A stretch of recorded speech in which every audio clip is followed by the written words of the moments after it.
We continue now at the top of Daf Lamed Vav Amud Aleph and Meseches Menachos. This is Menachos Daf 36a. The Gemara says, Amar Rav Chisda says, Soch bein tefillah letefillah. If an individual talks between putting on the tefillin shel yad and the tefillin shel rosh, chozer u'mavarach, he has to go again and make a bracha. Rashi explains, bein tefillah letefillah, between bein shel yad l'shel rosh, between the tefillin shel yad and the tefillin shel rosh, to siper kodem she'aniach osan ala rosh, meaning to say he talks before he puts on the tefillin shel rosh. So he makes a bracha, he puts on the tefillin shel yad, and then he talks before he puts on the tefillin shel rosh. So he has to go ahead and make a bracha. And the Gemara continues, soch in. It sounds like Rav Chisda is saying if he talks, then yes, he has to make that other bracha. But lo soch lo. But if he doesn't talk, then he doesn't need to make another bracha. Then the bracha that he made on the shel yad is sufficient. But the Gemara asks, Vashalach Rav Chia Breid Rav Huna Mishmeid Rav Yochanan. But Rav Chia, the son of Rav Huna, sent in the name of Rav Yochanan the following: Al tefillah shel yad, on the tefillin shel yad, Omer, he says the following bracha: Baruch Asher Kedishanu b'mitzvosav v'tzivanu lahaniach tefillin. He says the bracha of lahaniach tefillin. And al tefillin shel rosh, and when it comes to the tefillin shel rosh, Omer, so he says the bracha, Baruch Asher Kedishanu b'mitzvosav v'tzivanu al mitzvahs tefillin. He says al mitzvahs tefillin, and therefore it sounds like he has to make two brachas regardless. It has nothing to do with whether he talks between or not. He has to make one bracha on the tefillin shel yad. He has to make a second bracha on the tefillin shel rosh. And the Gemara continues, Abaya v'Rava da'amri tarvayo. Abaya and Rava, they both say as follows: Lo sach, if he doesn't talk between the two tefillin, mevarech achas. So then he just makes that one bracha of lahaniach, that bracha that he made in the shel yad, it goes on both of them. But sach, but if he talks between, so mevarech shtayim. So then he makes two brachas. That's the situation which Rabbi Yochanan is talking about, where he makes both the bracha of lahaniach and also the bracha of al mitzvahs tefillin. And Rashi explains lahaniach. He starts with the bracha of lahaniach. The v'shel yad maschil lahaniach. He does that because it's the shel yad that is the first one that he's placing on. So he makes a bracha lahaniach tefillin to don the tefillin, and then mitzvahs tefillin on the shel rosh. He makes the bracha of al mitzvahs tefillin the achshav gomer as ha-mitzvah, because now he's finishing the mitzvah. So that's why he says al mitzvahs tefillin. And Rashi continues a losach. If he doesn't talk, ein mevarich ella al shel yad bilvad, then he only makes the bracha on the shel yad. And Rashi continues sach. If he does talk between them mevarich shtayim, then he makes both brachas kedeshalach Rav Chia, as Rav Chia sent. And the Gemara continues, Tana, it was taught, Sach bein tefillah letefillah, if he talks between the tefillin shel yad and the tefillin shel rosh, Aveira hi biyadu, that is an Aveira in his hands, V'chozer aleh me'orche hamelcham, and he returns from fighting war. The halach is that one who commits an Aveira, so he doesn't go out to war, he's one of the people that is told to leave the front lines, and so this is considered such an Aveira that he's chozer aleh me'orche hamelcham.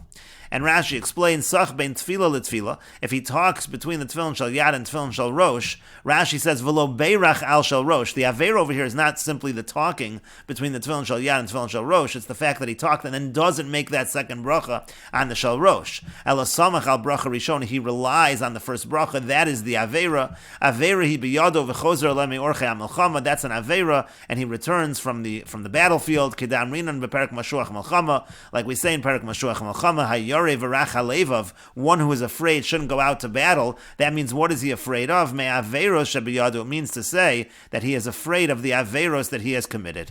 And the Gemara continues, Tana, it was taught, Kishu meiniach, when he puts on the tefillin meiniach shel yad, first he puts on the tefillin shel yad, v'achar kach meiniach shel rosh, and then he puts on the tefillin shel rosh, uchishu choletz, and when he removes the tefillin, choletz shel rosh, first he removes the tefillin shel rosh, v'achar kach choletz shel yad, and then he removes the tefillin shel yad. And the Gemara says, B'shlama kishu meiniach shel yad, v'achar kach meiniach shel rosh, I understand when he's putting on the tefillin, first he puts on the tefillin shel yad, and then he puts on the tefillin shel rosh, Dechsiv, as it's written in the pasuk, Ukshartam los al yodecha. First, it talks about the os al yodecha on your hand. That's the tefillin shel yad that is mentioned first. V'hadar v'hayu letotafos beinenecha, and then it says v'hayu letotafos beinenecha, between your eyes. That's a reference to the tefillin shel rosh. So that is the order of the psukim. Elokishu choletz, but when he's removing the tefillin, choletz shel rosh v'achar kach choletz shel yad. First, he removes the tefillin shel rosh, and then he removes the tefillin shel yad. Minolan, from where do we know that? And the Gemara says, Amar Rabba, Rabba says, Rav Huna Asabrali, Rav Huna explained to me, Amar Krotz, because the pasuk says, V'hayu letotafos bein einecha, it says the word V'hayu, they should be. We understand that to mean they should be, meaning both the tefillin shel yad and tefillin shel rosh, meaning to say, Kol zman shebein einecha, as long as the tefillin shel rosh are on, Yehu shtayim, there should be both of them on, meaning to say the tefillin shel rosh should not be worn alone, they should be worn together with the tefillin shel yad, so therefore the removal of the tefillin shel rosh should be removed first, and then the tefillin shel yad, that way the tefillin shel rosh are never going to be alone. Rashi explains, V'hayu, it says in the pasuk, V'hayu mashma shtayim, V'hayu is plural, both of them, calls manshu bein einecha, as long as they're bein einecha, between your eyes, as long as one is wearing the tefillin shel rosh, you shtayim, then both of them should be worn, calls mansha osen shel rosh munachim, osen shel yad nami munachim, as long as the shel rosh are on, the shel yad should also be on, alma de rosh choletz bereisha. So we see that the shel rosh should be removed first.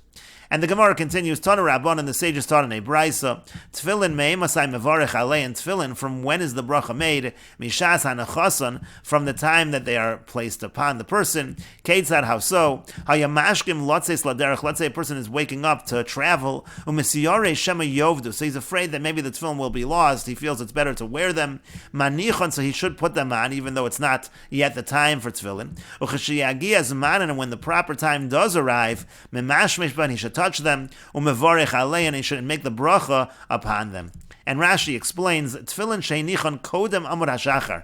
The case over here, Tefillin is being placed on before dawn, mevarech alei and mishas hanachasan. So the phrasing of the Braisa was that he makes the bracha from the time of putting them on, but what that really means is, says Rashi, mishas zman hanachasan. It means that the bracha should be made when the zman of putting them on arrives. Diyomar beparakama de brachos bekriya shema acherim omrim mishayireh chaveiro merichuk daled amos. That others say it's when one can recognize his friend from 4 amos away. V'amrinon hasam, we say over there litfilin ka'acherim, even though that's talking about kriya shema, but we follow the acherim with regards to tefillin.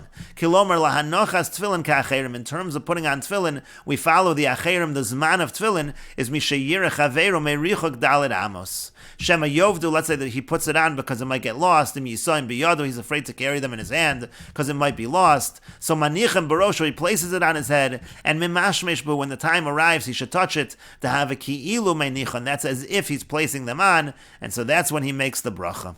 And the Braisa continues, Viad Mosai Manicha. Now, until when does he wear the tefillin? When are the tefillin supposed to be removed? Ad Shetishka Achama, the first opinion, the opinion of the Tanakama, is when the sun sets. Some explain that means the end of the sun setting, meaning nightfall. It's until that point, meaning to say at night the tefillin should not be worn any longer. Rabbi Yaakov says that Shetichla Regel Menachot, until people stop walking in the marketplace. That's a little bit longer of a time period past the Tishka Hachama. The Chachamim, and the Chachamim say an even longer time period, Adzman Sheina, until the time of going to sleep.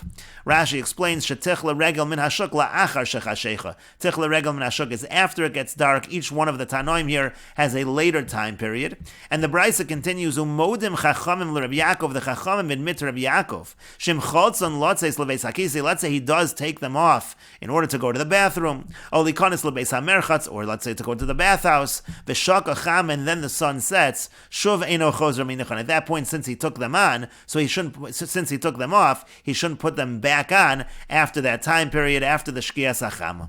Rashi explains, Modim Chachamim L'Rabbi Yaakov Shem Chotzon Ein Chozer Minichon. The point is, Delilah Lavzman Tefillin here. According to Rashi, all of the Tanoim in this Braisa, they all agree that nighttime is not the time of Tefillin. Kedamrin L'Kamon, as we'll say later on. So if they are off, they should not be put on after Tishka Hachama. And we will note over here, the Shita Mekubetzes has the Girsa, the Chachamim v'Rabbi Yaakov L'Tanakama. Both the Chachamim and Rabbi Yaakov, they're actually admitting to the Tanakama She'im. That makes more sense because they're admitting to Tishka Hachama, even though they give a later time period. Again, that's only if the tefillin are already on, but if the tefillin are off, they should not be put on after Tishka Achama, because again, all the Tanoim, according to Rashi, agree in this Braisa that Laila is Lavzman Tefillin, Laila is not the time of tefillin. And the Gemara continues, Amar Rav Nachman says, Halacha Rabbi Yaakov, the halacha is like Rabbi Yaakov, that it's until the time of Tichla Regel Menashuk. If somebody's already wearing the tefillin, he can wear the tefillin until that time. Rav Chisda Rav Bar Rav Huna Matzlu Behu B'or. So the Gemara Gemara says that Rav Chisda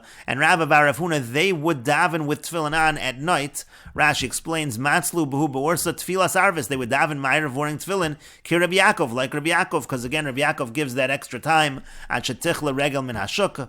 And the Gemara continues, Ika di Amri, there are those that say, Ein halacha Rabbi Yaakov, that the halacha is not like Rabbi Yaakov, and we will continue with this discussion in the next video on Daf Lamed Vav Amid Beis.